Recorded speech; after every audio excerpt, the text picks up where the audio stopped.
આ કહાની ત્રણ મિત્રોની છે.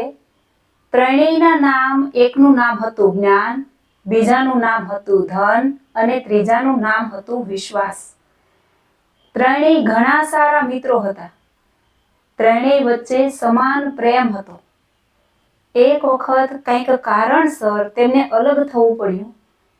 ત્યારે ત્રણેય દુઃખી થઈને એકબીજાને પ્રશ્ન પૂછે છે કે આજે આપણે અલગ થઈ રહ્યા છીએ, પણ પછી ક્યારે અને ક્યાં મળશું?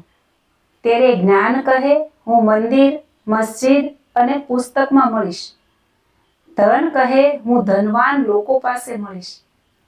વિશ્વાસ ચૂપ રહ્યો અને કાંઈ બોલ્યો નહીં. ત્યારે જ્ઞાને અને ધને વિશ્વાસને પૂછ્યું, તો કેમ કાંઈ બોલતો નથી? ચૂપ શા માટે? વિશ્વાસે જવાબ આપ્યો, હું એકવાર ચાલ્યો ગયો તો ફરી ક્યારેય પાછો આવતો નથી. આ નાની સુંદર વાર્તા પરથી આપણને શીખ મળે છે કે જ્ઞાન અને ધન ગમે ત્યારે મેળવી શકીએ છીએ, પણ વિશ્વાસ એક એવી વસ્તુ છે કે એકવાર તૂટી જાય તો તેને પાછો મેળવવો ખૂબ જ મુશ્કેલ છે. મિત્રો, આ સ્ટોરી આપને કેવી લાગી?